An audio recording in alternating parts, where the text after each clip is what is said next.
Early week edition of College Sports Now. Happy Tuesday, everybody. Roddy Jones, ACC Network, ESPN, SiriusXM, Fame and Fortune, kind enough to join us. Ha! Trip Hurd, the lock doctor. Fortune are you talking about? The lock has been it has been unlatched yet again. It's off the hinges. It's off the hinges. It's dangling, and it needs to get hooked back up. Rodstradamus, by the way, had a above 500 weekend. He rallied because at the start of the week you were like 0-4, 1-5. But he rallied, dog. In my defense, I should have been a lot better than that early on because we had some bad beats early on. Did you? Am I right? I think you also got a gift from heaven above on Vandy. You did get a gift. It's not a gift. You did get a gift. You also got a TCU. Hang on. Was over. You also had a beat of the week. What was the bad beat? What'd you say? You also had a TCU gift from heaven. BYU was your bad beat. BYU was the bad beat, yes. BYU allowed a late score so that they did not cover the 19 and a hook. That was tough. Was Kentucky close to covering? Kentucky lost by 28, but they were driving to potentially. That was the one. A little dicey. I thought I had a shot. There were multiple fourth down conversions. Trip Hurd may or may not have been sweating in the studio. Yeah. Anyway, but yeah, it was a good week. We're over 500, man. So you are. It's a good you week. are 7-6 on the week. You are 38-37 for the season. It's not easy, folks. It's not easy. That's a good record. And if you think it's easy, just check out Tripp's record on Twitter, and you'll know. Why don't you go check out your own? I don't post. I don't post picks.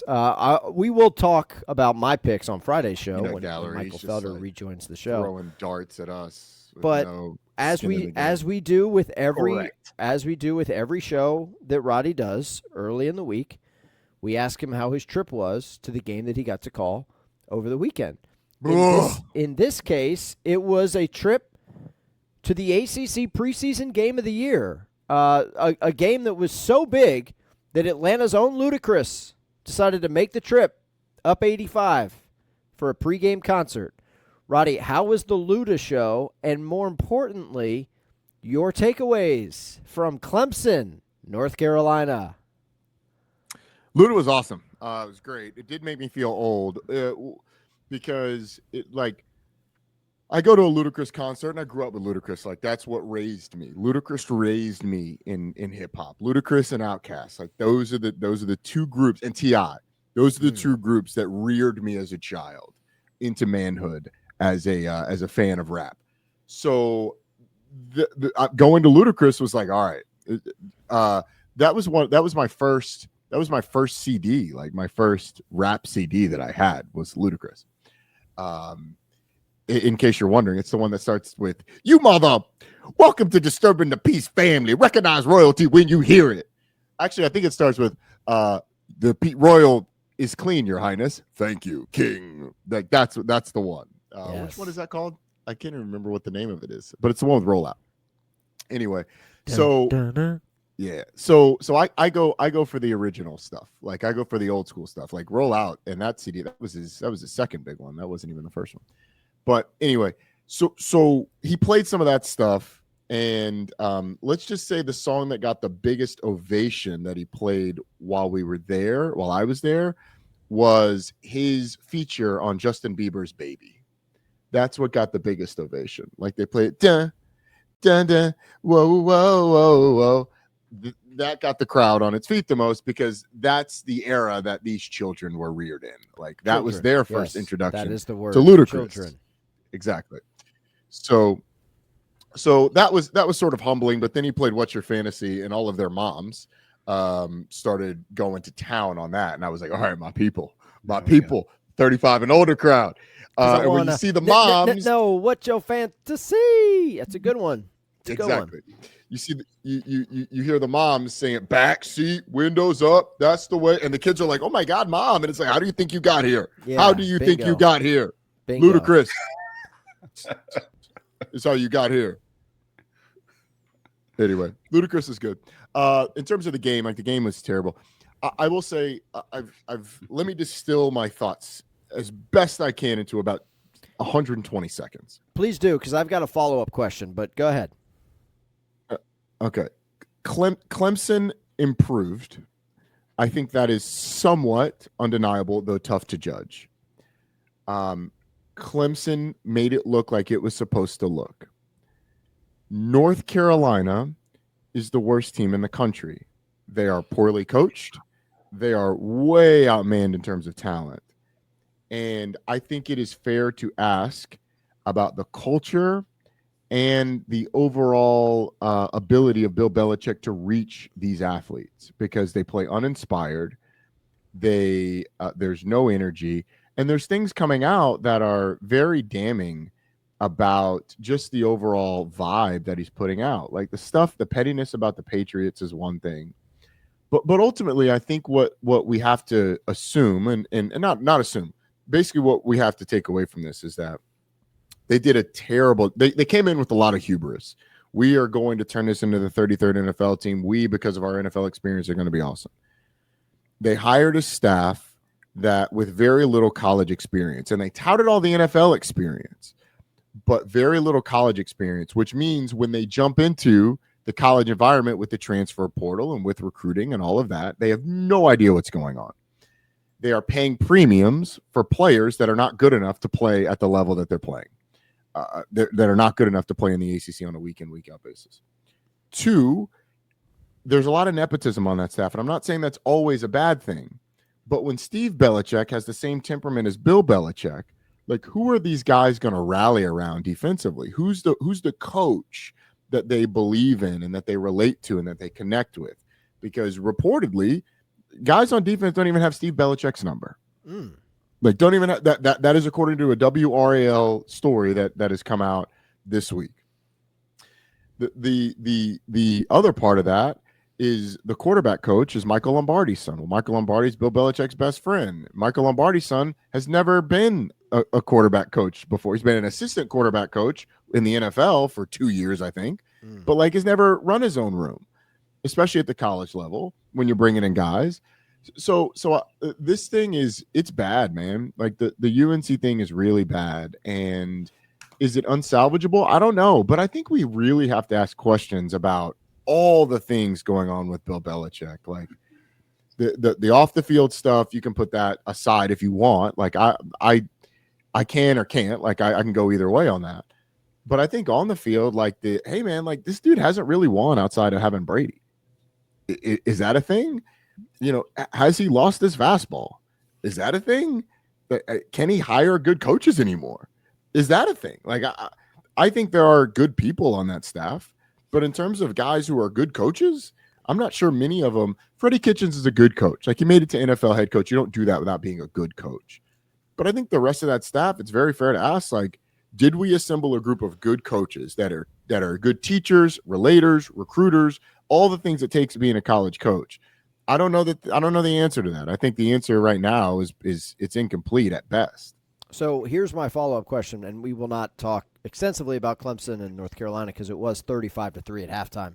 But when you're boots on the ground and you're there and you're in the meetings, right? Like ESPN, production meetings and coaches meetings, like, did you get a sense before we got to Saturday that, hey, this thing is going to get out of hand early because one of these teams is just not even plugged in, like they're just not even ready?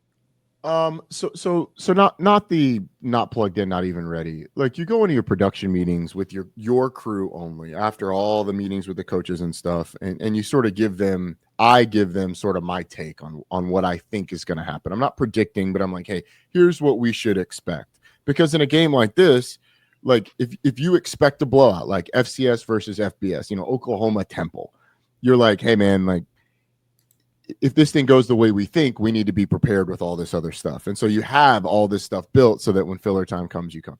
So when we sat down in our production meeting, I was like, here are the outcomes that I see that are possible. Close defensive game for most of the game that Clemson then pulls away, or a Clemson blowout. I do not see any other scenario as super feasible.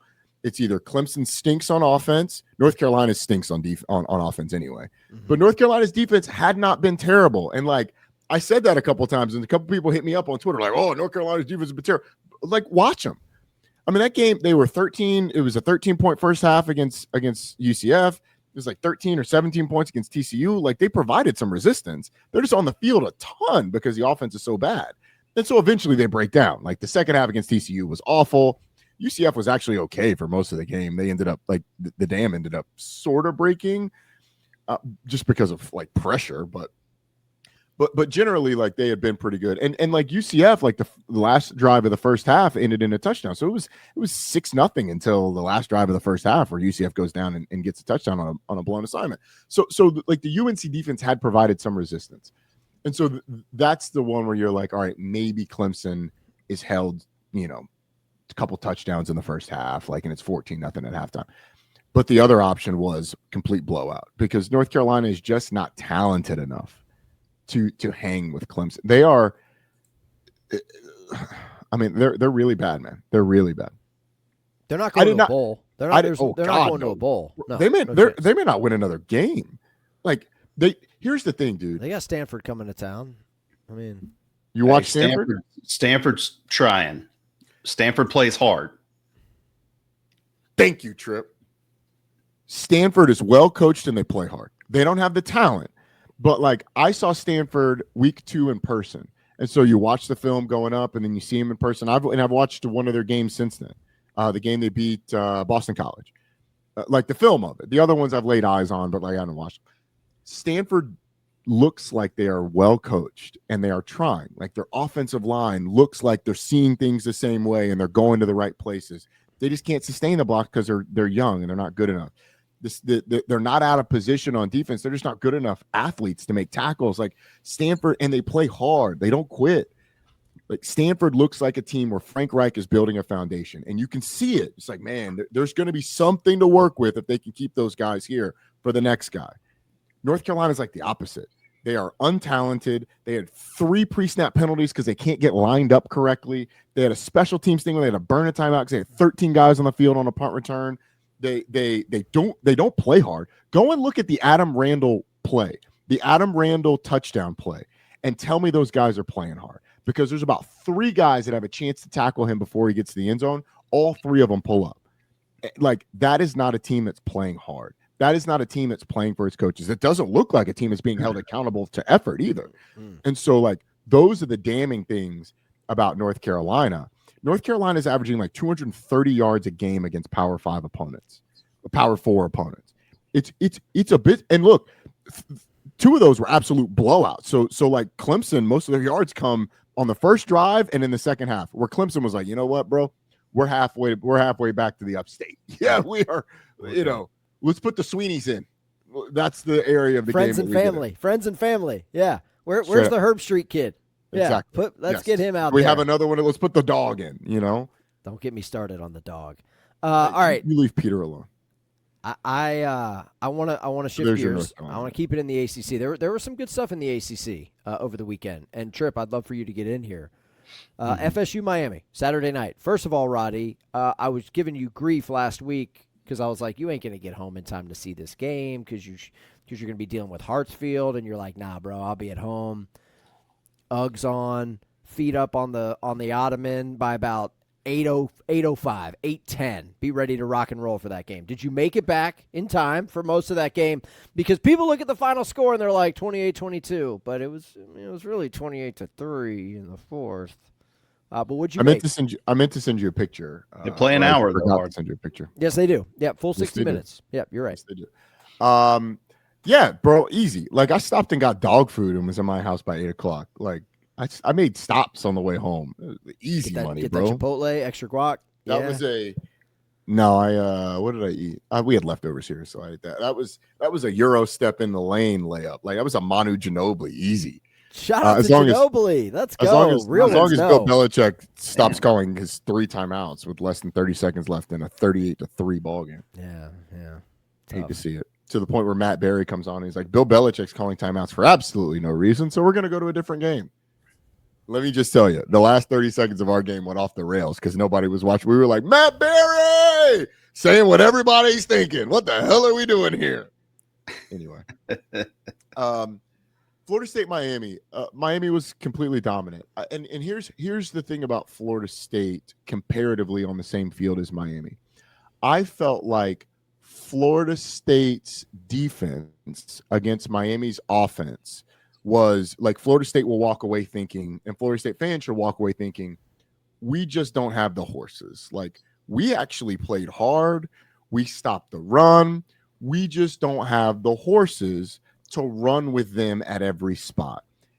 We can devote numbers to stopping the run, but eventually Malachi Toney is going to get us on one because he's a thoroughbred, and we got good thoroughbreds, but not Kentucky Derby winners. Like we just don't have the horses. We've got Daniels. We've got ponies. Oh, you got horses, man. You just don't have the right horses. You got like Appaloosas.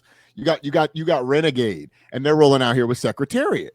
Renegade's going to be fine for like the first 30 yards, and then Secretariat's going to pull away. Secretariat's like, bro, my heart's the size of Florida, so he pulls away. I felt like my Florida State's offense versus Miami's defense was we need a bigger boat. Like we are outgunned, outmanned, out thundered, outplanned. Like we are in a place where we need a bigger boat. They roll up with a destroyer and we've got a dinghy, especially on the offensive and defensive lines. And they did some good things late. And I actually think they they found ways to move the ball. But in terms of playmakers, there's just not enough on that Florida State offense. There's just not enough. Tommy, I think, felt that and probably and the pressure got to him a little bit mentally, where I felt like he later in the game, or as the game went on, at times the pocket was actually pretty good, but he's 1 to 2 to run. And they're expecting that. Like they're good enough athletes where those runs that against mere mortal teams are 15, 20 yards. They're like 6-yard runs, and you play 2nd and 4 or 3rd and 3. So I felt like Florida State showed promise from a defensive standpoint and just didn't have the personnel.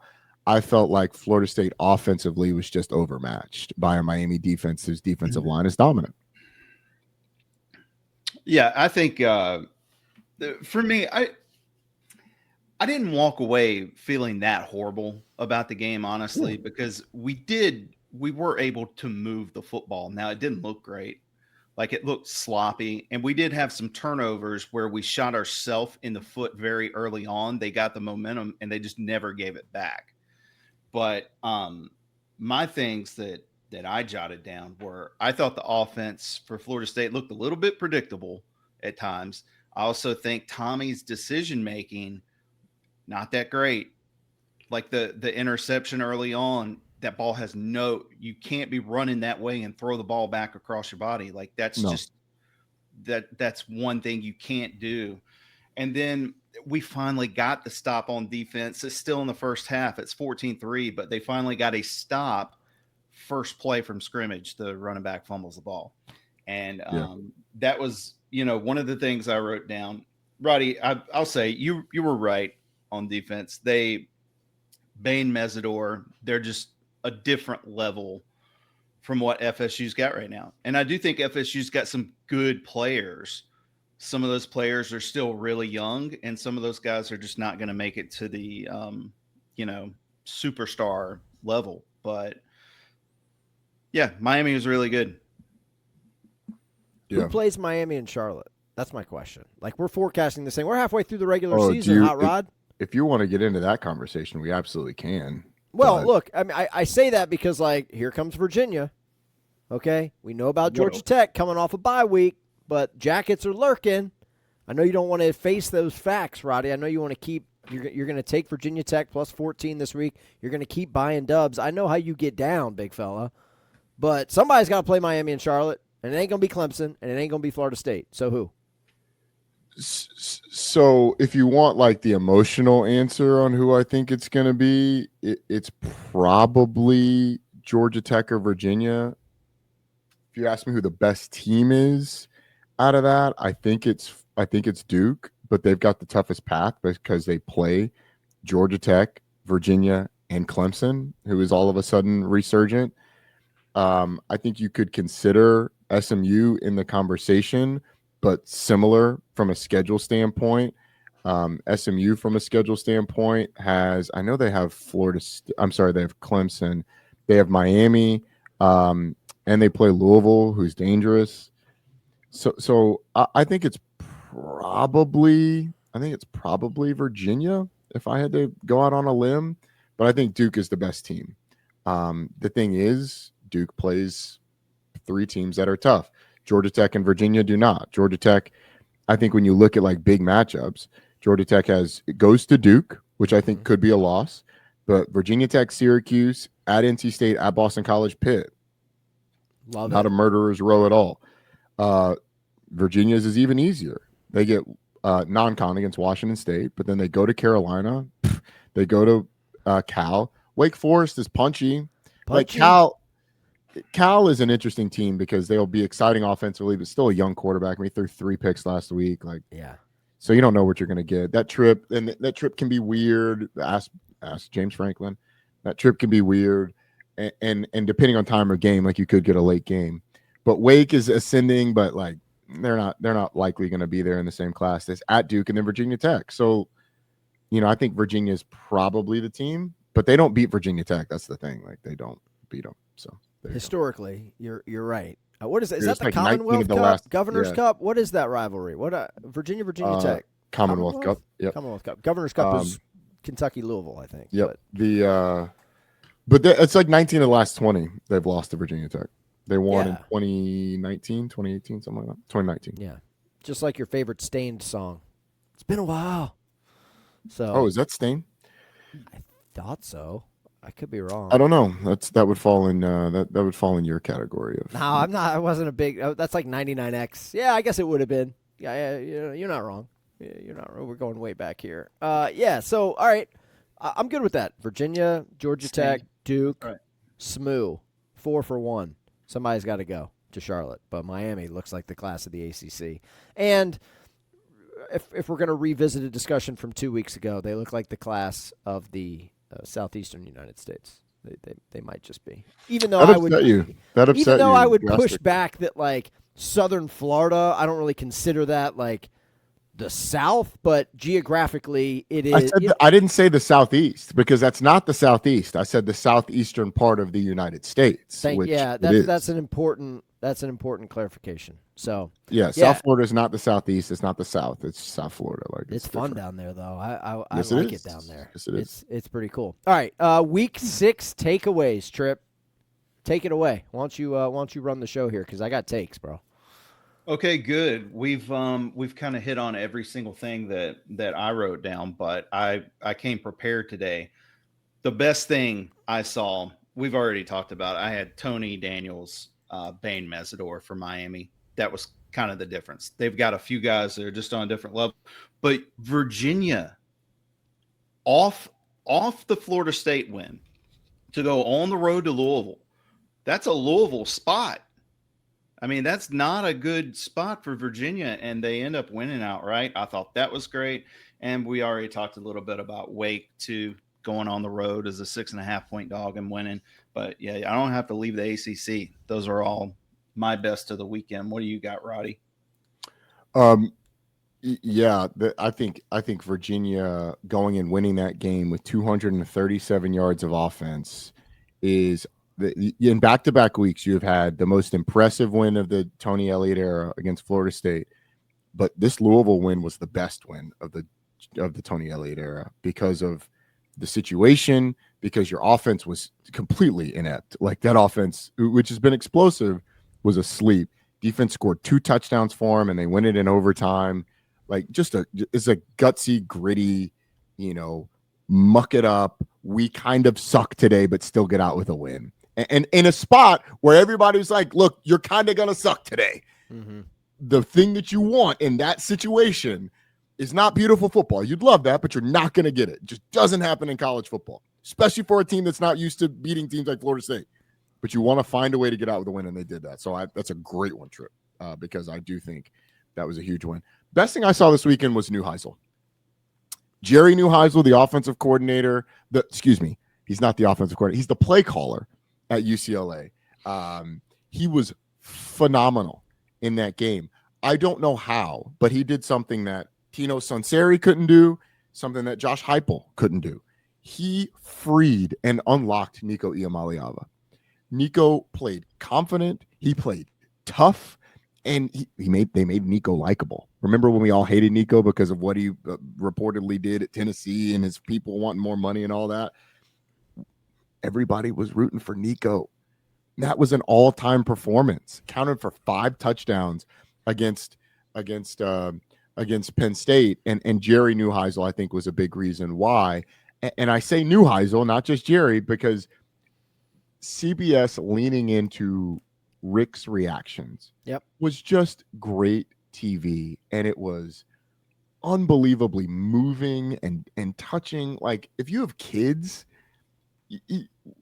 you felt what you felt a fraction of what Rick might have been feeling. And I've talked to Rick about his kids and the fact that he didn't want his kids to go into coaching. He's like, don't do it, bro, go somewhere else. But Jerry wanted to, and he convinced, I think, 2 of them not to. But Jerry wanted to do it. And so Jerry goes into it, and Jerry's been at UCLA since 2018, and Jerry finally gets his shot, and they pull an upset, one of the biggest upsets we've ever seen for a team that looked like it wasn't going to win a game. And Tim Skipper somehow breathing life into that program. That's something that Deshaun Foster wasn't able to do for almost a year and a half. But CBS leaning into Rick's reactions, Aaron Taylor asking Rick after the game, like Rick doing the interview during it. I thought all that was awesome, but Jerry was phenomenal. So the best thing I saw was Neuheisel. It's a good question. I would imagine Jerry is in his late 20s. You just don't hear a lot of young Jerrys.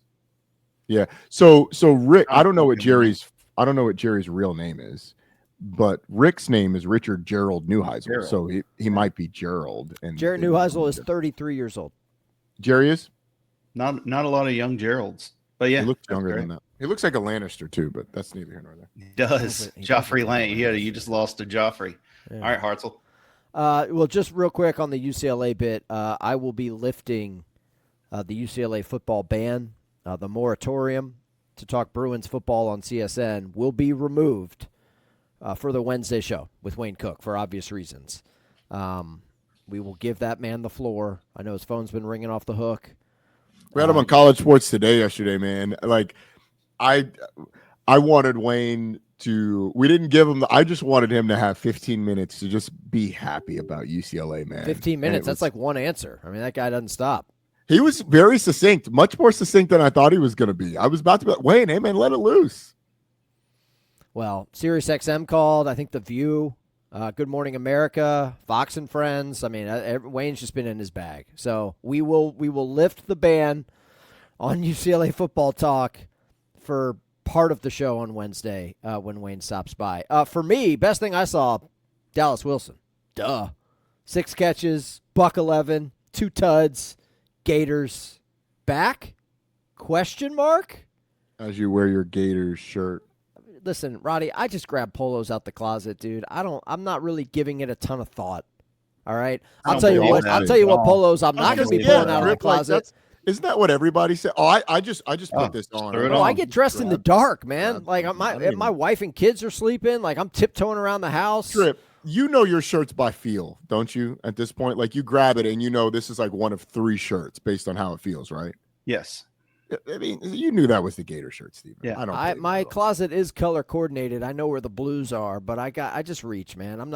I'll tell you what shirts I'm not going to be pulling out of the closet anytime soon, Roddy. Georgia Tech Under Armour polos. I mean, what are we guys? What are we doing? Anyway, Dallas Wilson, real deal, 5-star freshman, 2nd straight year.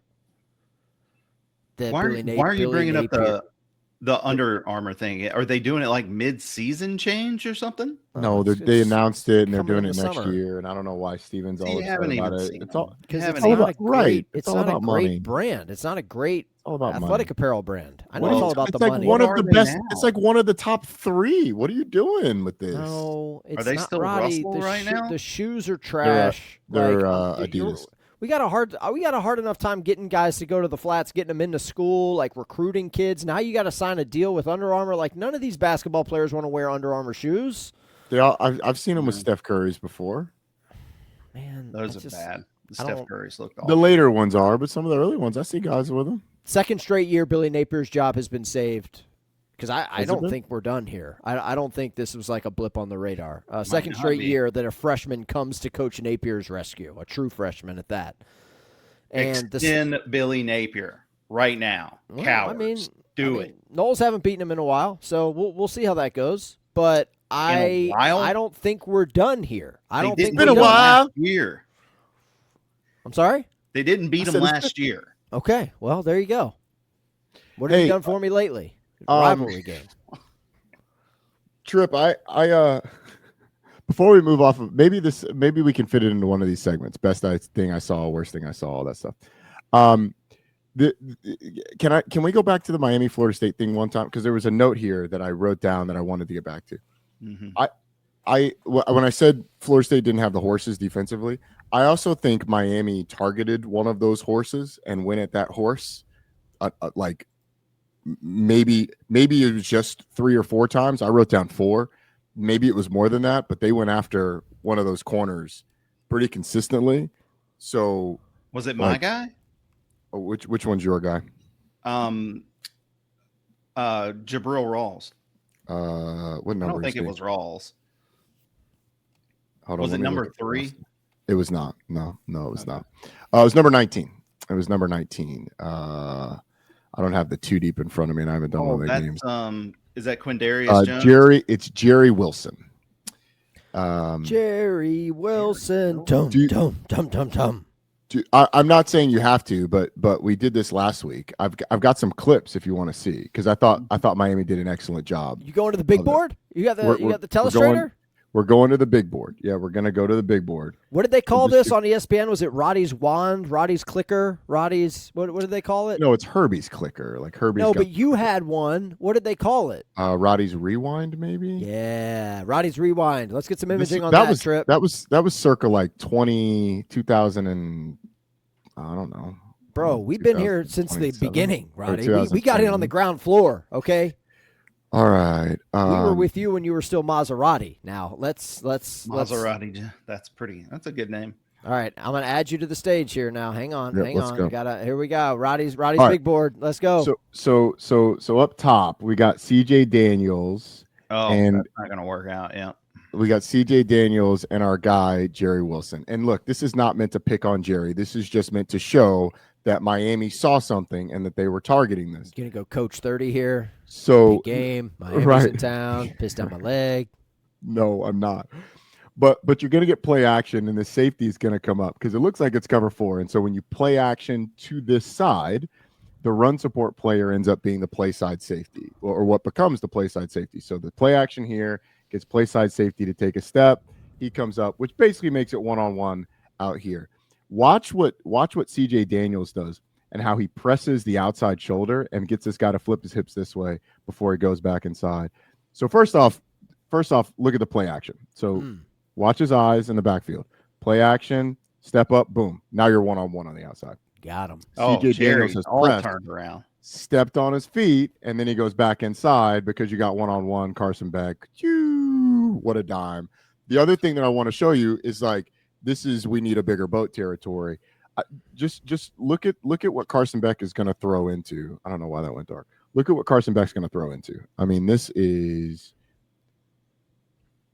dude. Look at this, bro. I could have dropped that. There's nobody within like 5 yards of this dude. A wall as he throws an absolute dime scheme. Okay, so that gets you down, and then 2 plays later, you're down on the goal line, and. Man, what once is again, software you're using here? This is proprietary stuff. This is worldwide leader. Can you give me your password? Can I get the login? I don't think that's how this works. I mean, yeah, actually, if you want it, we'll talk offline.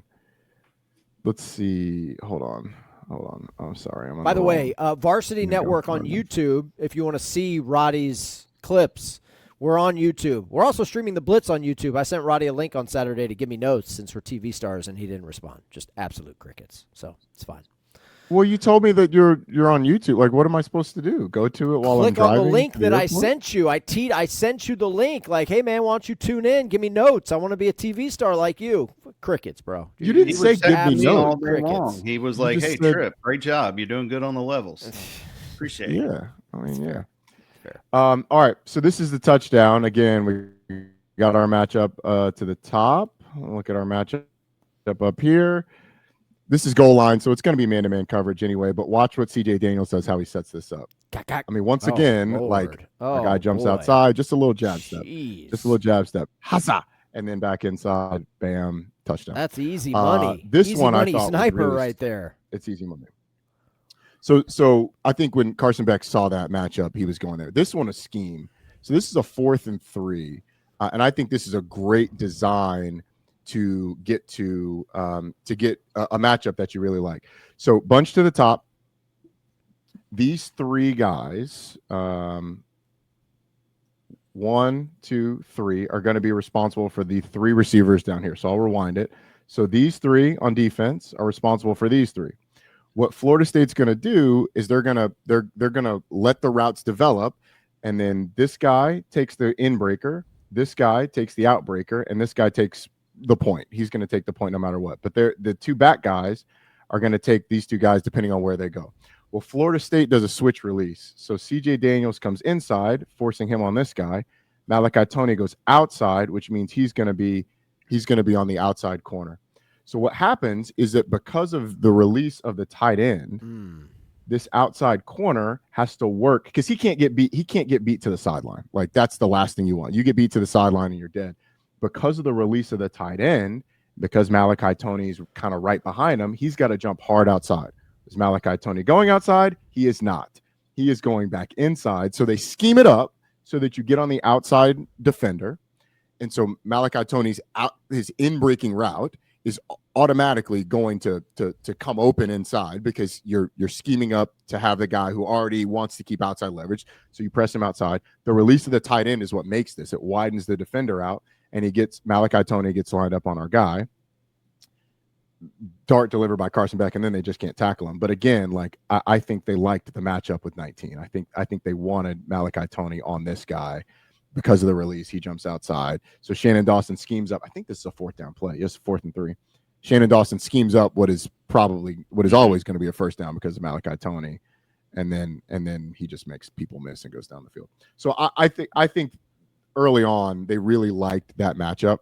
And they said, hey, look, we're going to try and seek that out. We're going to try and find that guy because we don't think that guy is as good as ours. And then scheme helped them get there in a couple of different ways. Cover 4 shell, play action, get one-on-one. And Florida State was very intent on stopping the run. Bunch formation. That they're going to pass this off. I'll take inbreaker. You take the outbreaker. Or I'll take the route that declares in. You take the route that's out. And then we'll go man-to-man. Outside release widens the guys so that you get the inside sort of.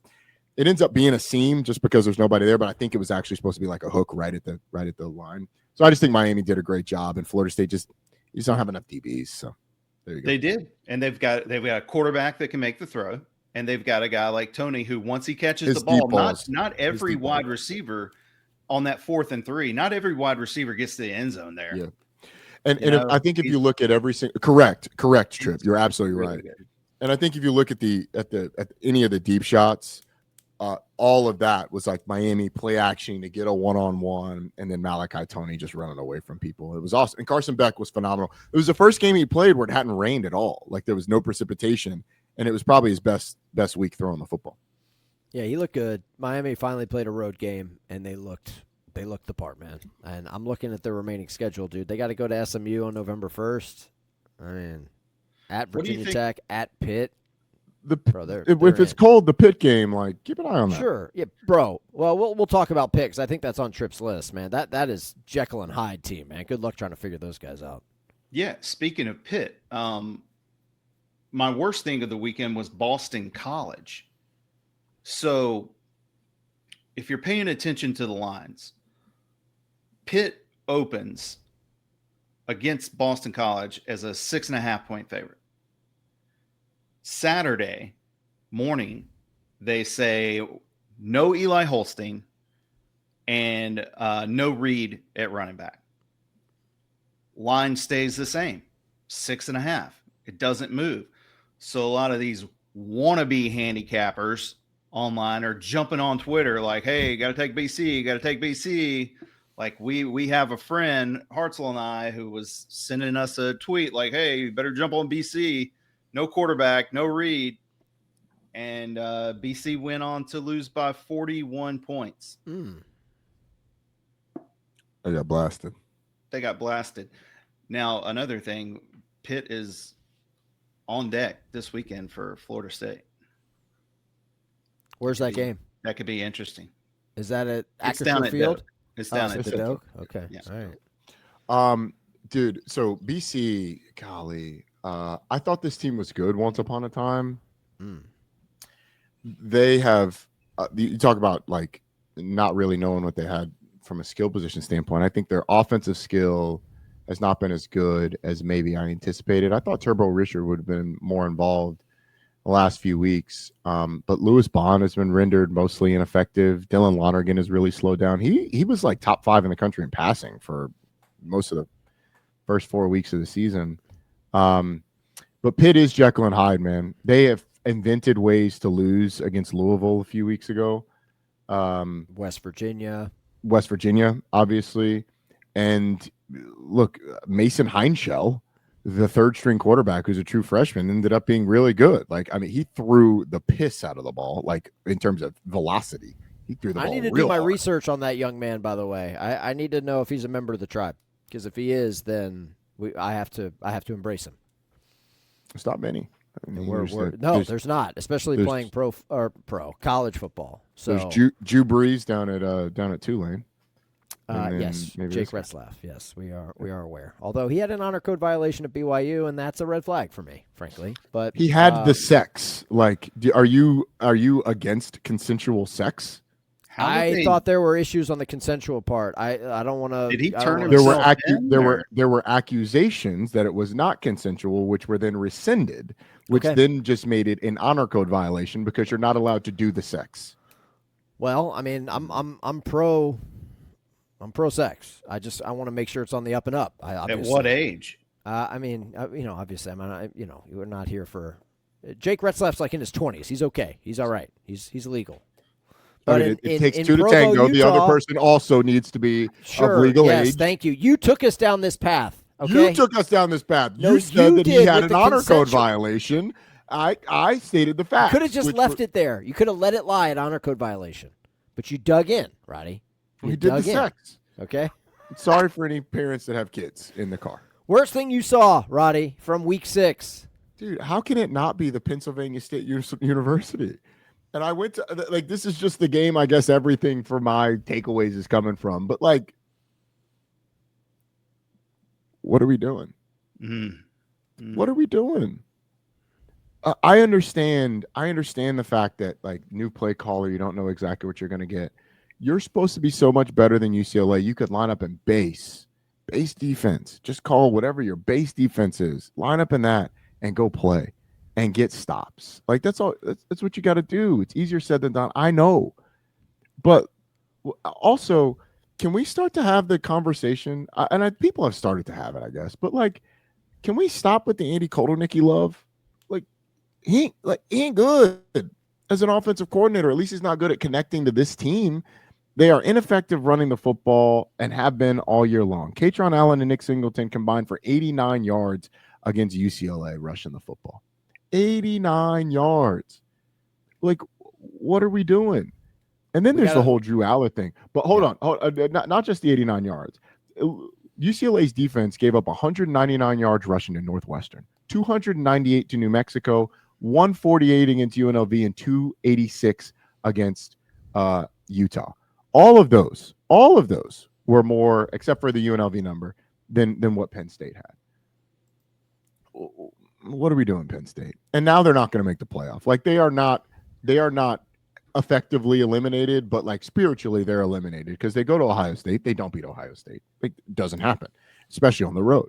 And then they get Indiana at home, and we know how they are against top 10 teams. And Indiana's going to come in feeling really good. And, like, this could be an 8-4 team at the end of the year. And at that point, you shake James Franklin's hand and you say, "Hey, look, I'm sorry, but we're done here. Like, let's find a mutual parting of ways where you know go how expensive that handshake is going to be to part ways." Because James Franklin can't be in he can't be in state college. Don't get hung up on that. Yeah. No, I'm not getting hung up on that. I just want to let people know, like, he ain't going to get buyout fired. Is. He's not going to get fired. But he will approach them and say, "Hey, look, guys," or maybe they'll approach him and say, "Hey, look, James, do you want to go through this anymore? Like, do you want to continue doing this? We tried, and we can fire you, I guess. But like, why don't you? But if we do fire you, then there's going to be offsets and all this stuff based on why don't you just go and take the Arkansas job?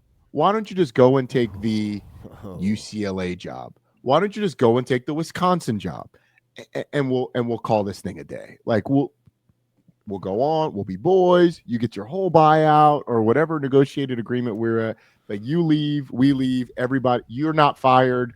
We don't have to fire you. Like everybody ends up happy in this thing. What is the buyout, Hartzell? It's around like 60 mil. It's around 50 million. I've heard 48. I've heard 56. It's around 50. And they got 50 laying around. I mean, I don't know, man. I don't know. It's a lot of quan. $50 million is what I'm saying. But he's like, I'm with you, bro. There's no excuse for that. Now, it's not just Kotelnicki on the offensive side. Not great. Jim Knowles, defensive coordinator. Guy won a national championship with Ohio State last year. He's regarded as one of the better guys in the business. He is. He has also underperformed. Nicholas Singleton. No, it's not true? Okay. That's not true. He that defense underperformed in that game. That defense has been great all year long. Okay. Well, that's what we're talking about, right? We're talking about what happened on Saturday afternoon in Pasadena. But that's one thing. Like the Andy Kotelnicki conversation I'm trying to have is based on 2 years of data, not one performance against UCLA. The UCLA was continuation of a trend of that offense being drastically disappointing in big games. See, this is what's fun about sports, right? Because we massage this argument however we want. Like I've had to hear about Drake May being an elite quarterback in the NFL because of one game on Sunday night where he balled out against Buffalo. Bro, do that shit every Sunday for 3 years. Then you can come talk to me about being an elite quarterback. Earn the E right there. Yeah, we did. Because I'm tired of hearing about Drake bleeping May. Who are you hearing about from Drake? Bro, just walk around, man. People, these Tar Heel fans are down so bad. They're like, "Hey, man, did you see what Drake May did? Tar Heel fans. Yeah, there you go. Did you see what Drake May did? You guys pretty good.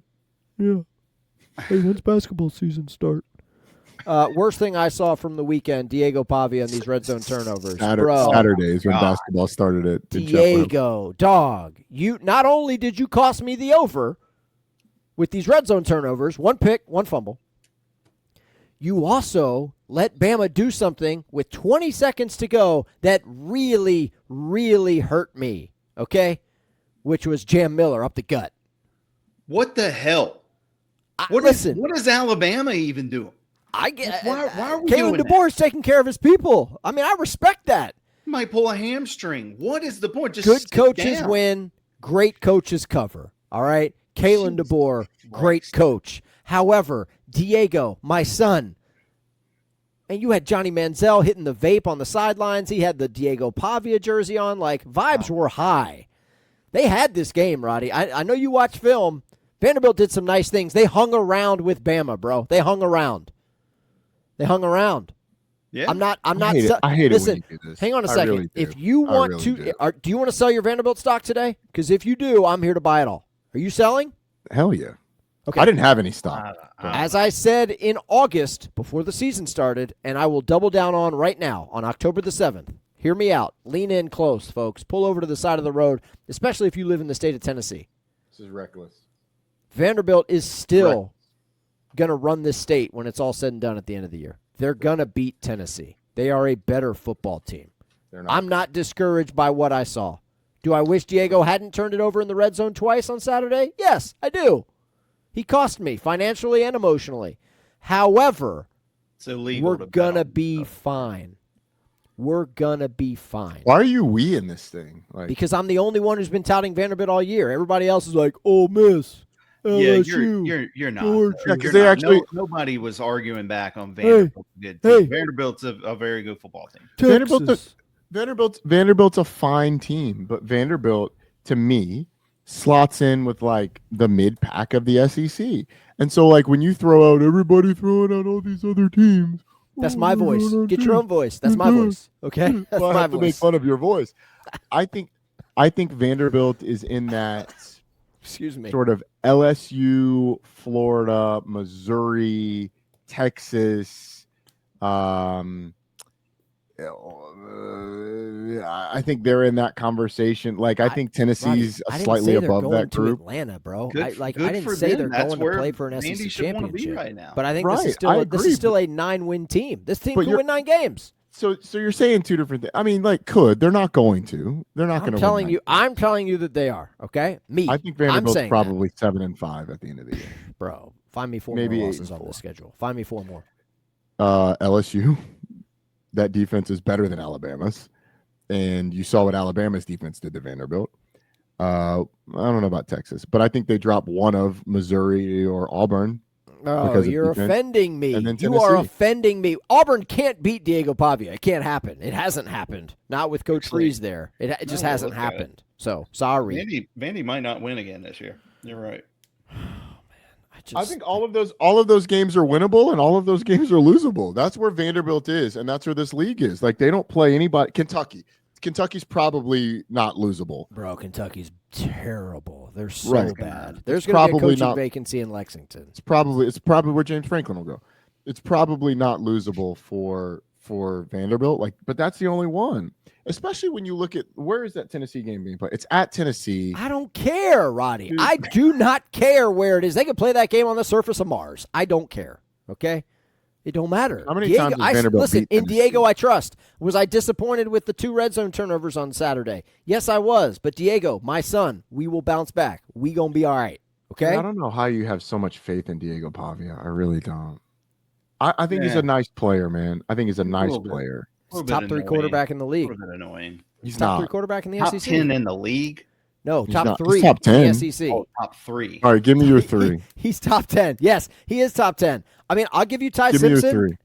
Ty Simpson, based on what we've seen this year, has to be 1. Aguilar, he's been better.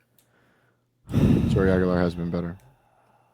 He's been better than Diego Honestly, Pavia. Blake Shapen's been better. Marcel Reed's been better. For me, it's not Marcel Reed. I like Marcel Reed, but statistically, it's not Marcel Reed. I mean, Nuss isn't healthy. Gunner isn't throwing the ball. Arch has got issues. Correct. But Mateer. Healthy Mateer 2, Pavia 3. I don't know about that. I don't feel comfortable with that. Hey, listen, man, it's fine. We're talking on a Tuesday after a disappointing loss in which Vanderbilt did not cover and Diego was a turnover machine in the red zone. I think if you were to draft quarterback, but Diego being a turnover machine is not a new thing. Like that's not something Diego's that's been novel. Getting drafted last at the playground his whole life. This man transferred from New Mexico State, dog. He was in Las Cruces. Okay, there's a reason why. There's a reason why. God dang, you are disrespectful today, man. But you got to put the Ole Miss quarterback ahead of Pavia. Yeah, right? Chambliss has definitely been. Okay, so 4 games a career makes now. That's where we are. This guy's been playing football for what 16 quarters, and now he's the man. Okay, he's been playing football longer than that. He's been better than D2, son. I don't know, man. I'm back. So why are you disrespecting D2, bro? Like. Because obviously it translates to the SEC. Is the SEC basically D2 now? It translates now. Prbula's definitely been better. Yeah. No doubt there. Yeah, I think. By the way, speaking of Prbula, we're going to have a discussion here at the end of the show with Rodstra, because that is a line that I would like to discuss further. Alabama at Missouri. So let's since you talk about the stats, I do want to back you up with stats. Okay, in the SEC. Here's the list of quarterbacks that have been better from a stat standpoint than Diego Pavia in the SEC. What stats are we looking at here? We're talking about quarterback rating, QBR. Okay. Gunnar Stockton, who's the number 2 player in the country in QBR. Trinidad Chambliss, who's the number 3 quarterback in the country at QBR. And a guy that we did not mention, but needs to be mentioned when we talk about best quarterbacks in the league, Talon Green is number 3 in the SEC, number 4 in the country in QBR. Diego Pavia is 11. Ty Simpson is 13. But I would argue that Ty Simpson has been better. Bo Prbula is at 20. So I think you could argue that Diego Pavia is a top 3 quarterback in the league. I think it's more likely a top 5 quarterback in the league, but there's an argument that he's not a top 6 quarterback. Okay. Probably the worst quarterback in the league. Thank you, I wouldn't Trip. go there. Just a quick 30-second timeout on the QBR, which claims, based on the stats, based on the metric that Roddy just propped up, which, by the way, is created by ESPN. It's not. It's shut up. It's not. This is not an ESPN. You told me to shut up. That's like that man. True media because you take every opportunity. You're feeding at the trough. ESPN creating these stats. I can't believe you feeding at the trough of the ESPN stats. ESPN be feeding you them things. And them things in your ear, there's ESPN stats feeding in your ear. You be doing that. You just feeding at the trough. QBR is a well-respected statistic, not created by ESPN. Fine. It's used at the college and the NFL level, and it is regarded as the number one stat to judge who created yards per carry. I don't know. Probably somebody at ESPN. Somebody at ESPN. Yards thank you for the real-time fact check, Roddy. My point QBR is regarded as the best stat that we have right now to determine who is playing best at quarterback. Okay. It is the best. Fine. It may not be perfect, but it is the best that we have. Fine. Regardless of who created created it. You after that little rant you went on last week. They got back in your ear. They're like, hey, regardless of who created it, you can't sell me that Gunnar Stockton is the second best quarterback in the nation. Sorry. You can't. Like, I get it. Like, the stats. Cool. Watch the games. He ain't the second best quarterback in the country.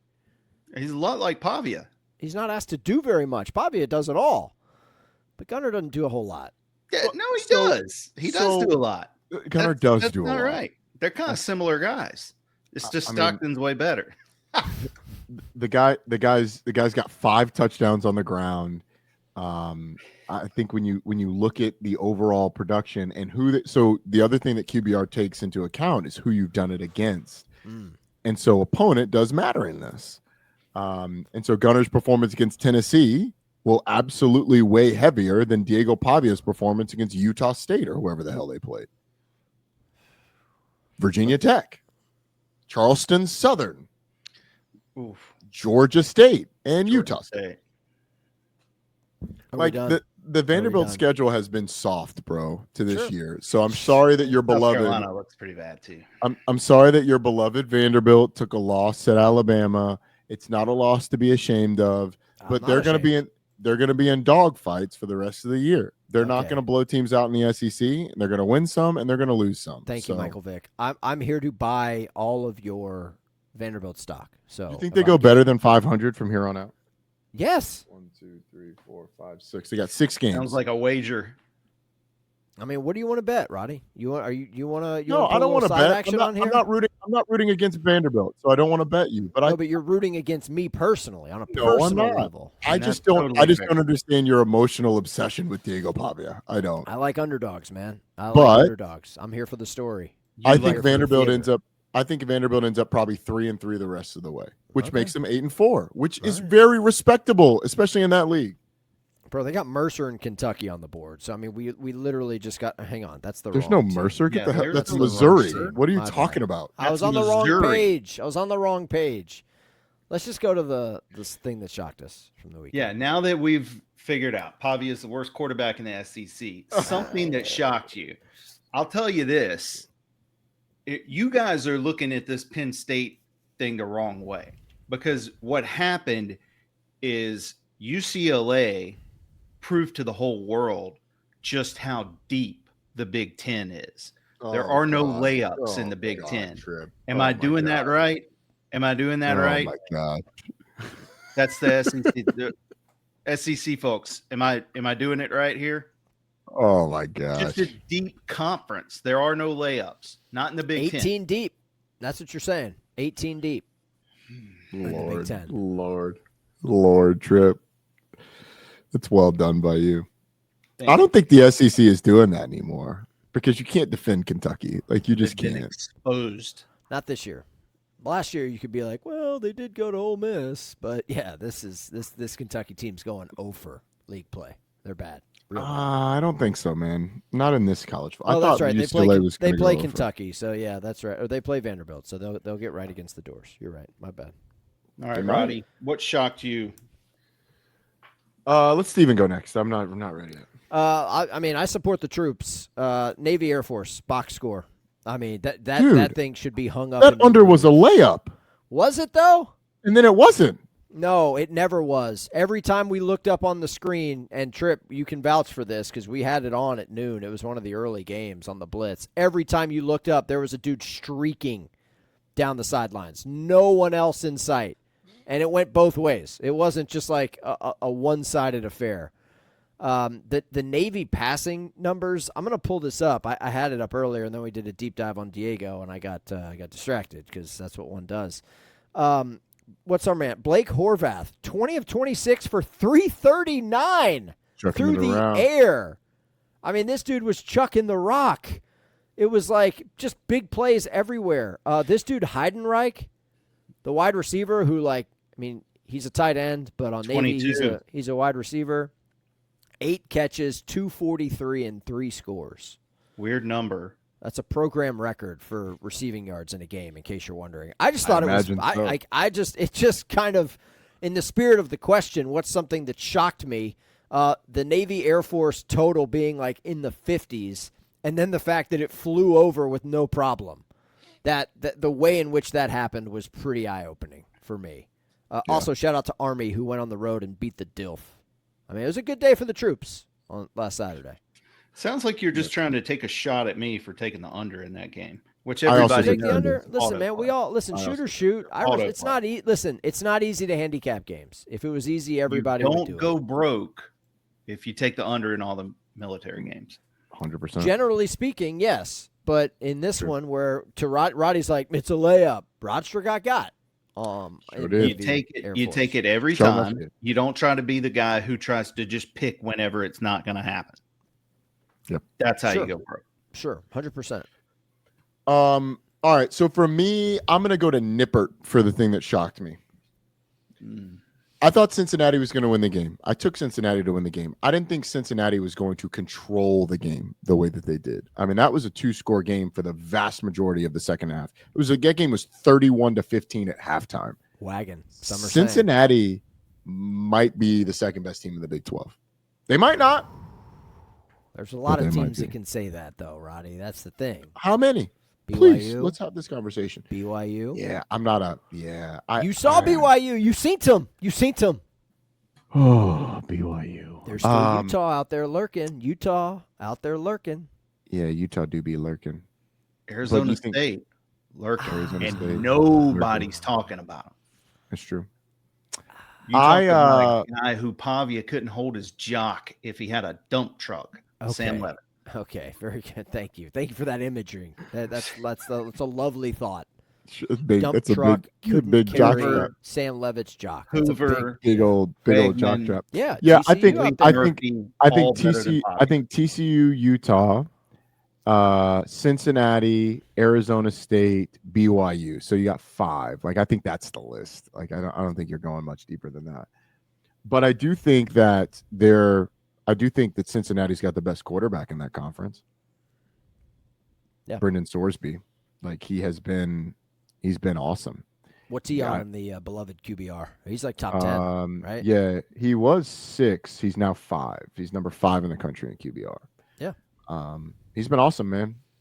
He's been awesome. So Cincinnati controlling Iowa State the way that they did was probably the thing that I'll say it shocked me. It was a little surprising.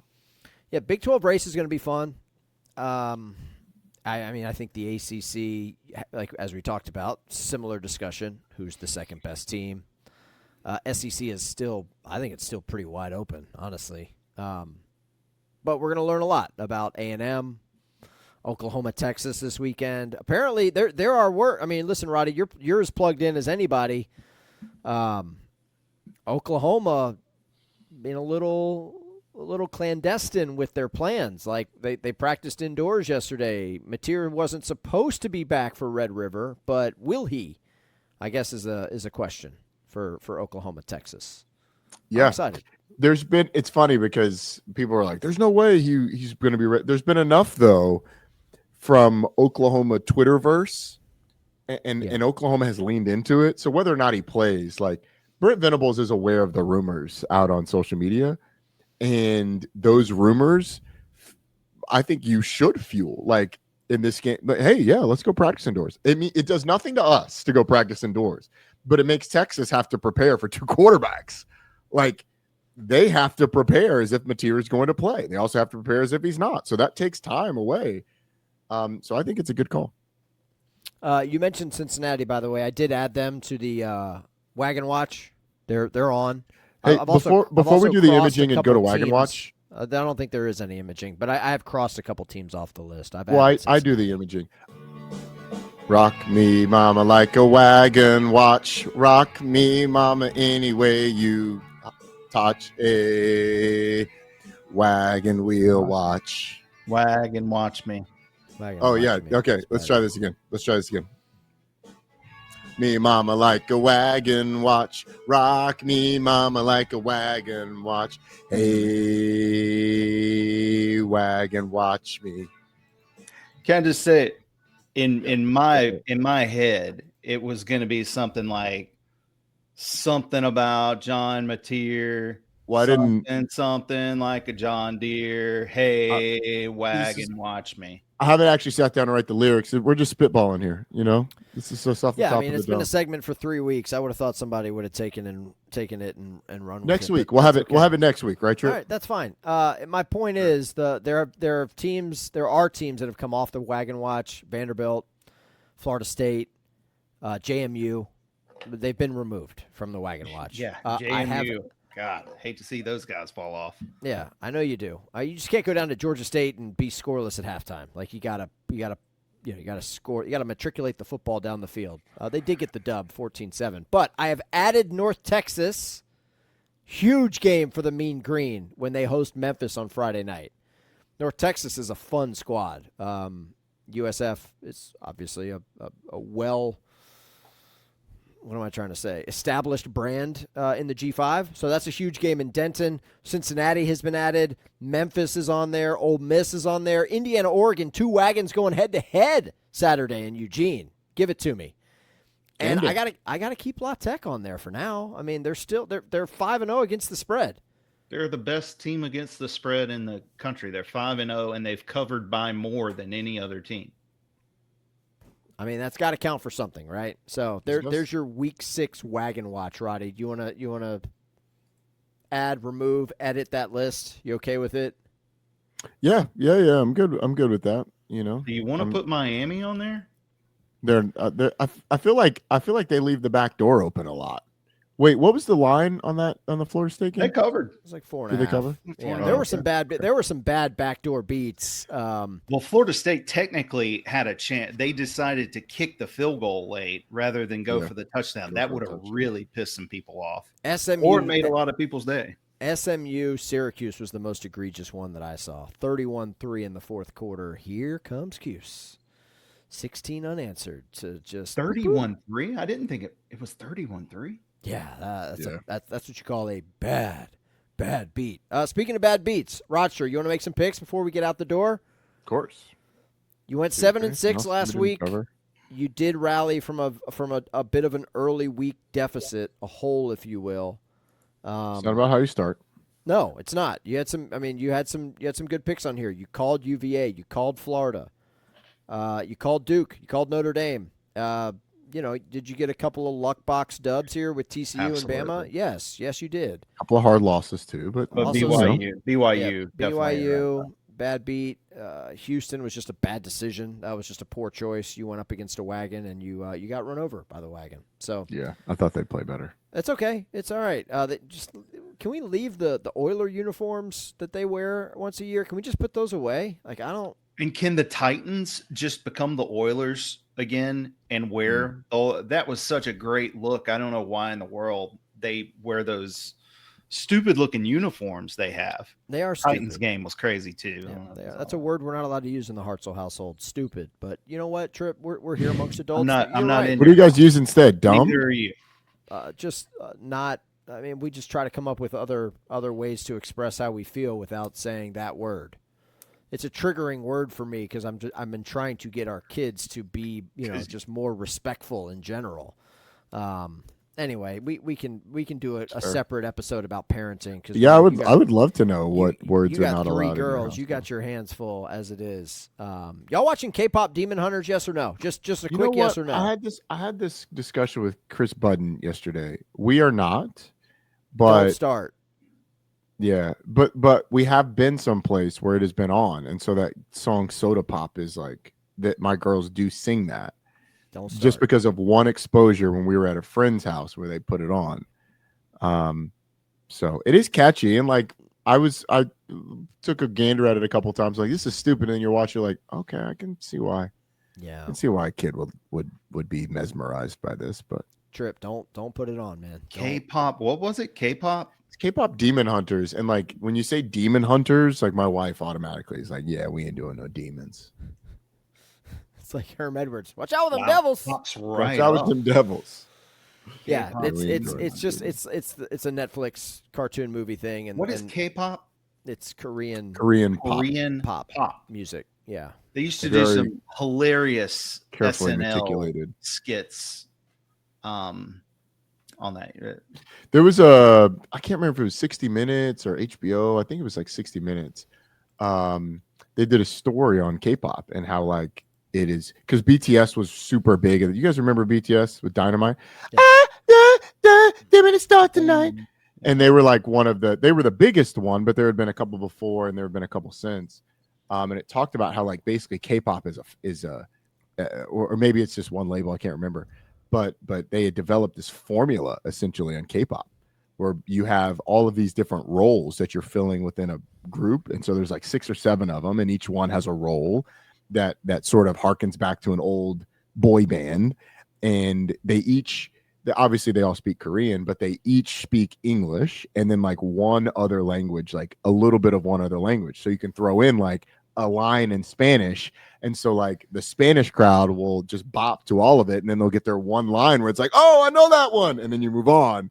It's like the next one, and then the other one knows a little bit of Russian, and the other one knows a little bit of Chinese, and the other one knows a little bit of something else. Just all these different languages where they'll throw in like a line or two about or in that language, and it makes it more relatable across the world. So like it's very carefully like crafted. Or at least this story about these bands were. Well, hey, if you have an extra 6 minutes and 24 seconds today, there's an SNL episode with Jonah Hill, and it's called J-Pop America Fun Time Now. Okay. Pretty funny. Okay, I'll take a look. I got an extra 6. Like for me to remember that, and he was on SNL because this is when Moneyball had just come out, and he was like nominated for supporting actor or something like that. It was really, actually, the whole episode was really funny. Simpler times. Moneyball came out in like. That was a long time ago. It's like 20 years old. I don't know why I remember this. Not 20. Oh, it might be close to 20. I was going to say like 2008 or 2009 or something. Yeah. 2011. We're getting close. Dang. 2011. Okay. Yeah. Simpler times for your boy over here. All right. First of all, before we get into the picks, what were you like in 2011? I had just moved up here from Athens. I had a lot less gray hair. I was childless. I didn't have a wife or kids. So, I mean, what was my life like? What was I like? What were you doing? What were you doing on Friday night? I mean, grinding over these lines, bro. Just picking winners, dog. Obviously. You kidding me? I was playing a lot of video games, man. On your Palm Pilot? Yeah. Or your BlackBerry? Palm Pilot. God almighty. Yeah, I had one of those keyboards that folded up, and then I would stick. I had a BlackBerry. I bet you did, man. I was working with Roddy on Georgia Tech Radio back in 2011. Are you kidding me? That was 2014. I was still playing in 11. Either way. That was a long time ago. Simpler times. Before No you doubt. go through the Week No 7 card, doubt. Roddy. Also more complicated in some areas too, but that's a later story. I got to figure out where you're going this week. Okay. The worldwide leader's got a Colorado game, so I'm assuming you're going to Boulder. No. No. Okay, are you going out west? Because there's some other late night games here that kind of reek of a Mark Jones, Roddy Jones collab. I am going west from here, yeah. But I live in Atlanta, so everything's west. But we're not in the Pacific or Mountain time zone. No. Okay, you're not doing an That's a SEC fun game. game, right? It's a fun game. You're not doing an SEC game. Do you want to guess, or are you making a statement? I've made 3 guesses and question? I've been wrong. I am doing. We are in the SEC. Oh no. Oh no. Hang on a second. Hang on a second. Hang on. Are they sending you to Como? No. I think that College game. Station? We are going to College Station, Let's go. so I get to see your beloved Oh, Let's go, baby. That's awesome. Ah. as you Superman. Have you ever your been? Florida shirt? No, I've never been to College Station. So if anybody has Ooh. any recommendations, You got to do the Friday night Colt thing. You got to do it all, man. You got to do it all. It's a little. What's that? The midnight yell? Yes. It's a little late for me. A little late having it at midnight. The game's at 7. You'll sleep it off, Roddy. Little Wake up, late. play some pickle. You'll Late. be fine. A little late. A little late. All right. For I want to see both, if there's any pickle spots. If anybody listening knows Let's- some place to play pickleball in College let's Station, College solicit Station, this let me know. now. We've got a lot of folks who are SEC Friday people or Saturday. who are feeding I will at the go trough, just like Roddy. Feed this man some recommendations. He's never been to College Station. You're going to go to a Buc-ee's because you have to pass like 5 of them to get there. I will likely not go to a Buc-ee's. That's Listen, something that's, I don't like, think unique Buc-ee's to is the College greatest thing in the Station. world, but you got to check it Fine. out once. Dude, we got Buc-ee's in Georgia. I've been to Buc-ee's a million times. All right, Between cool. here and Orlando is a big old Buc-ee's that we stop in Warner Robins. Good. So if you're listening, Roddy's going to College Station for the first time. He's going to see the Gators shock the world. So feed this man some recommendations. Good for you, man. I'm glad you're getting on that SEC wagon, baby. Let's go. Yeah, you accuse me of feeding at the trough all the Here we time. And the go. first Got more SEC eyeballs. game I get, No, right, Trip? no, right, no. Trip? I'm First rooting- SEC listen, game More I get. hang on. eyeball. Oh, the eyeballs. Roddy Gotta is get the my eyeball. guy. Hang on. Roddy has been my guy for a very long time. I am rooting for this man to come up, to get his comeuppance, if you will, to get his And I shine have to go to on. the SEC to do that? Is that what you're saying, Steven? I'm saying that there are more people watching that game than there would be Iowa State, Colorado. Yes. And so therefore, I'm rooting for No, dude. my guy You're right. professionally. Trip, I do this for you. You're just not on TV. It's the same thing. I'm rooting for you to go 6-0 every week, man. I want you to get that shine For on. me to do anything. Get that comeuppance, man. Get out of It here. all like I am fired up for it. I've never been to Kyle Field, and obviously you see the spectacle of that. I mean, it was a night game last week against Mississippi State, and I'm watching it, and you can just feel the energy. So I'm really pumped to see that. From a professional standpoint, like, I mean, Go ahead. You We- can say it. we Steven's don't- right. Steven's right. Like I don't really pay attention to the ratings all the time, but just from like social media engagement of how many people telling you suck, you can tell how many people are watching the game. And when you do SEC games, it is significantly higher. And I think this will be the first like top 5 SEC night game that we've had. We've had games in the SEC. And we had Ole Miss earlier this way. But Four words for you. is it? Roddy. It just means more. Is It that? just means more. Yeah. Happy for you. So I'm excited. I'm excited to see Florida. I'm excited to see A&M. It'll be good. Elko's my guy. He probably doesn't remember me, but I'll have to remind him, Coach, like, when you were at Duke, like 6 times, I did the Riley Leonard, Drake May showdown. I did Duke Wake Forest, Sam Hartman versus Riley Leonard. I did Duke versus Temple in his first home game. There you go. I've been there since day one, Coach. Yeah, Like, you have been. You know me. You were at A1 Wally since day Wade. one. You were at Wally Wade when they started track. You were at Wally Wade before the party decks. I mean, I'm talking about that. Just like I was at Wally Wade when he got to Wally Wade. No, I know. Like, You're practically a Wally Wade historian. One does not simply stroll into Wally Wade, as we all know. But I think Florida's going to stroll into Kyle land Field of and rainbows and butterflies. All right, so Florida A&M, you will not pick that game because you're working that game. But I know there's some stuff on the card that has your attention. So let's get into it. Yeah, we ain't starting on Wednesday. The teams have to have more than 3 combined wins in a game for us to go there. So let's go to Thursday. East Carolina, Tulane. Give me Tulane minus the points in that one. Tulane minus 6.5. I am a little afraid of that though, because I do think Caton Hauser and that offense can have some success. I think East Carolina is a good team. I am concerned about Tulane outside of Jake Retzloff. I think that's a concern, but I like Tulane overall. Don't ask me why. I'll take North Texas plus the points at home on ESPN2 on Friday. It's gonna be a fun game. Yes, North Texas plus 1.5. Yep. Against the Bulls. Yep. How do you pronounce the North Texas quarterback's name? Mestemaker? Mestemaker? Yeah, Mestemaker. Mestemaker? Okay. I didn't know. Actually, it just says Mestema ... Well, dude, you have to. What do you? I don't know where you are. Mestema. Why is Fresno State only a 6.5 point favorite at Colorado State?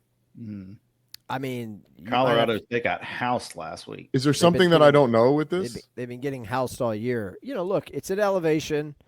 Don't know what the forecast is going to be in Fort Collins. You never do. You got to do your homework. You got to crunch your numbers. You got to grind. You can't just roll in here and just start. I'm just asking you guys if there's something I don't know. That reeks of a stay away game for me. Yeah, let me be honest. That reeks to take Colorado State. Actually, you know what that reeks of to me? This reeks of Roddy's in College Station. He's getting settled into the hotel room for the night. He's picked up Chipotle. He wants to just sit back and just watch some ball. That's what that reeks of to me on Friday night. I don't even know if the hotel gets CBS Sports Network, so I'm going to stay away from that. You got the pad. Come on now. I know you got the pad. I know how you roll.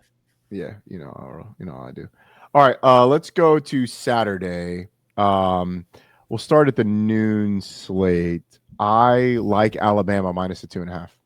Yeah, that to me is, I mean, that's a weird line. It's a weird line. I know Missouri's been great. I know that some people think Missouri's a wagon, but that's a weird number. Yeah.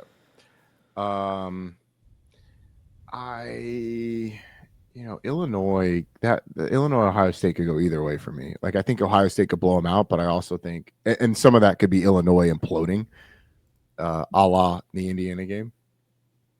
But I also feel like Illinois could make it a little weird. So let's go to Pitt, Florida State. I'll take Florida State minus the points in that one. You don't think so, Trip? No. It's kind of reeks of a letdown, doesn't it? Early for game, half-empty stadium. It won't be half empty.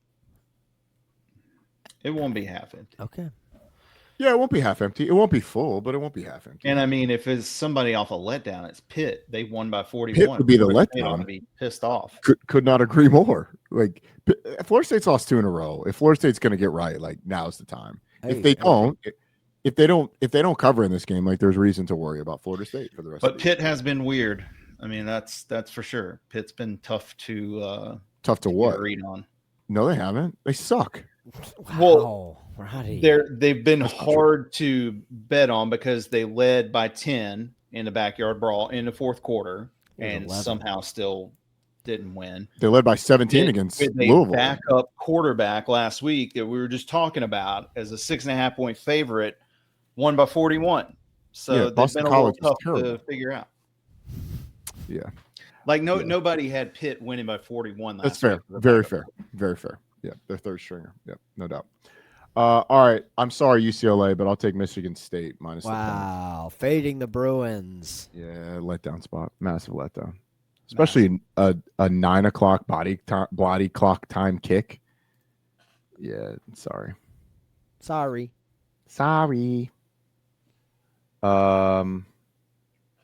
many times has Oklahoma State covered this year? I don't think any, right? I had this pulled up here just a minute ago. Stand by. Oklahoma State 1-4 ATS this season. Yeah, I'll take Houston minus the points there. What's the number? 14.5. Ooh, chunky number. He's chunky on the road. Chunky number. I'll take Oregon minus the 7.5. Ooh, love that. And I'll take Oklahoma plus the points. Oklahoma's a dog? Yeah, 2.5 points. Yeah, wrong team's favored. Have been all week. Yeah, that's questionable. Yep. Iowa State being a 2.5 point favorite at Colorado is weird to me. Disrespectful, isn't it? I have it on good authority from someone who's seen Iowa State in person that they're not good. But that feels weird to me. You know who else is not good? I'll take Iowa State. Their opponent. You're going to say Colorado. Yes. Yeah, correct. I'll take Iowa State minus the 2.5. Yeah, I like that play.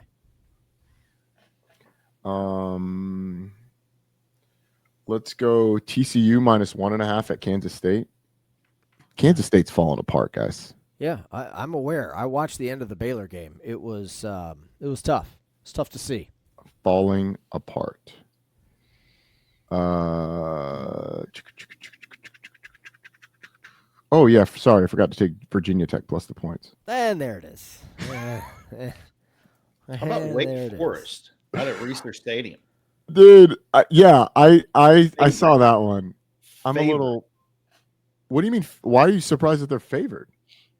Just, I'm not surprised right now, but Trips bet Oregon State every week. I mean, he has been riding with the Beavers all season. I have not. Oregon State had their 3 strikes in the first 3 weeks. Give me the home team. Wake them up, Deacons. Wake them up, Forest. Wake's on the road. You want Wake Wake's on the road minus 2.5. Yes. In the land of chainsaws. Okay, just making sure. Yeah. I'm sorry.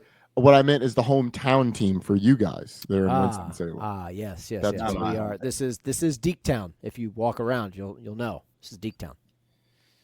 How many we got so far? You're in the double digits. We're at 12. Georgia minus 3.5. Yeah, that's another fishy line to me, man. You're putting your. I'll take Michigan plus 2.5. Yo, that I do not agree with.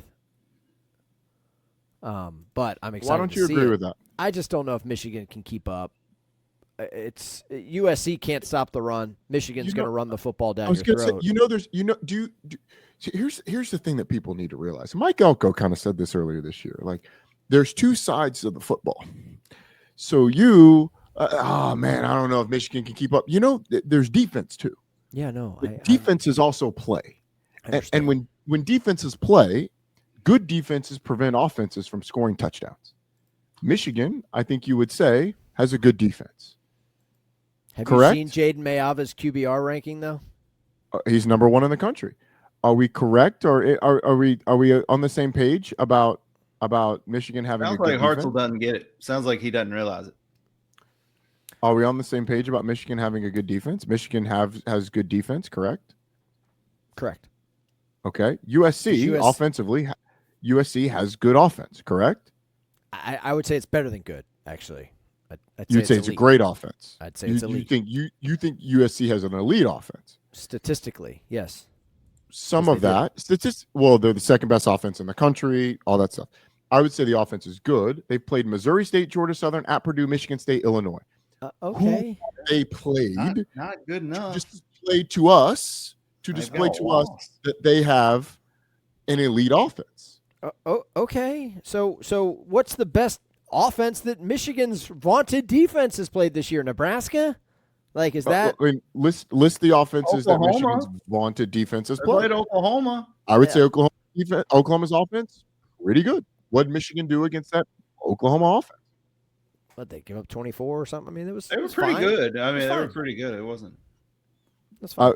Also, Michigan's ability to run the football, pretty good, huh? Right? Very good. Very good. Right? Not just pretty good. Very good. Very good. Okay. So, I mean, for you, I don't know if they can keep up. Will USC have the ball? Historically in these games, that vaunted USC offense hasn't really been that great. Listen, I just agree to disagree.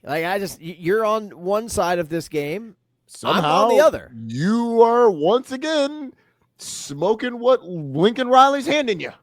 He's handing you the offensive peace pipe, and you're taking a hit and saying, "Oh man, this stuff's real good." Don't we do this every year? I gotta take this stuff to the fish concert, man. Not every year. No, not every year. Okay, we didn't last year, but every other year. This year we might be. Yeah, we might be accepting what Lincoln is sharing. Lincoln. Oh, bro. This is like that Caleb Williams stuff you had, bro. Oh, it's that good. Man. It's legal out in there. It's legal out in California, just so you know. And Lincoln, in Michigan, actually. Let me take another. You know this is gonna. This is not going to last once Fish stops playing, right? I don't care, bro. Give me another one. Give me some of that. By the way, just so we're clear, the drug references, one, don't offend me, and two, like more than half the states in the union now, it's legally. Like, I'm not saying it's okay. Illegal. I'm saying that you are picking up what he is putting down once again, and I told you to quit that drug. I will be, especially after Saturday night. Yes, in the Coliseum, we are oppo on this. Yes, you want to ride with Michigan's one-dimensional offense. I will ride with something that's a little bit more versatile. Yes, correct. You can ride with USC's one-dimensional soft-ass team. Okay. Sounds like Michigan lock. Yeah, there you go, Trip. Lock it up, buddy. I'm rooting for you. I am. I want you to run the table. I do. Michigan I want you to run the table. Like the side here. So is that what else? Is there anything else? I want to ask. These are just questions, man. These are just questions. I'm not saying I'm taking them, but these are questions. Clemson minus 14.5 feels like a safe one. Yeah. BYU getting 1.5 on the road at Arizona. That one smells like an upset. Why is that to me like an upset? Why is the Clemson BC line what it is? Is this the red bandana game? Like, what's going on? Why is that? It feels like it could be. Let me look. That game is that total is like 10 points shorter than it's supposed to be. What are we doing? I don't. Theme day set red bandana game is November 8th against SMU. Yeah. So you should take Clemson minus the points. As a matter of fact, I will do that. I'll take Clemson. Add that to the card. Yeah, we got a big card. Throw that on there. Big card for Hot Rod. Yep, throw that on there. Do you care at all about Texas Tech, Kansas? I do. Yeah, I care. What's the line there? 13.5. Texas Tech at home. I mean, at first glance, I feel like Red Raiders lock. Yeah, it feels right. I'm not adding it, but you can do that. Okay, I'll do it. Arizona State's getting 5.5 on the road at Utah. That also feels like it. What's the health of Senior Dampier? Wasn't he banged up? That's a tough kid, man. I don't know. Don't know. It's early in the week. The availability report has not yet dropped. So I'll take Arizona minus the points too. Wow. I'm plus the points. Oh. I think it comes down. I think it sort of comes crashing down for BYU at some point. Also, one of their linebackers got banged up in that game. Glasgow or Kelly. Can't remember. Inside info. No, he left the game. I'm pretty sure. This is what a lot of people aren't factoring in. The game was over. This is a massive card for you, Roddy. By far the biggest of the season. Big week. Yeah, Jack Kelly was holding his wrist as he was helped off the field by trainers. Desertnews.com, or sorry, Deseret? I don't know. Kalani Satake provides injury update. Let's see. Jack Kelly's their best pass rusher. You got 16 picks on here. Oh, he was in a sling. Yeah, he was on a sling, bro. Yeah, bro. 16. Are you sure we want to let all these ride? You don't want to trim this fat a little bit? Do I want to add a couple? No, do you want to trim this? You asked me if I want to add a couple? Let's definitely get a Utah. You asked me if I want to add a couple. You got 6. I mean, this is a chunky card, man. I want you to be responsible. All right. We can trim a couple. Take off Tulane, I guess. I mean, look, What? it's your Where'd you card, get Virginia Roddy. Tech? Oh yeah, I did that. That Georgia Tech. I have to have that one on there. Heck All right, yeah. let's take out some of this. Let's take out Houston minus 14.5. I guess that seems boring. I don't think Michigan that's boring. I would leave Houston in there for sure. You know what? Leave it. Just let it run. Let it Steven. ride. Okay. What about All right. LSU? All right. You don't want to take LSU at home? Roddy has not had a Off the losing loss? weekend. I Since do. week I do 3. want to take LSU. I don't know if they can cover. I don't know if they can cover against South Carolina. Bro, not saying healthy. That's it. That offense has been kind of stinky this year. Not kinda. Like it's been. South Carolina too. South Carolina has also not been great offensively. You are correct. It's a good call. Yeah, but And that Utah pass rush at home. Yeah, I don't know. All right, so we're You leaving. like Utah at home? Well, my original thought was I liked Arizona State. So what I normally do is fade the original thought, and so I would be on Utah at this point. I was going to say, what about the dump truck and the giant Sam Levitt jock that doesn't travel to Salt Lake City? No, but Diego Pavia would be the fourth he's best only one quarterback in man. the Texas Got Tech it. game. Right. I was just Jordan checking. Tyson really good too. Yeah. Okay. Jordan Well, there you go. Tyson is really good. Rodstradamus with a massive 16-play card. Just take all of them. He hasn't had One. a. What does a 16-team parlay pay out? I'm gonna look that up and let everybody know. But I have a feeling the payout's pretty massive. Rodstra, safe travels to College Station. Enjoy that, buddy. And thank you guys for listening. We are back on Wednesday. It's a Wayne Cook show. All right. If you don't want to hear about UCLA's upset of Penn State, tough shit. Like I don't know what to tell you. It's the biggest upset in college football this year. We're going to give Wayne the stage for a little bit, not the whole show, but a little bit. And if that's not your bag, well, there's lots of other places you can get college football talk. So sorry, not sorry. For the doc, for Hot Rod, I'm Hartzell. Thank you all for listening. We'll talk to you soon.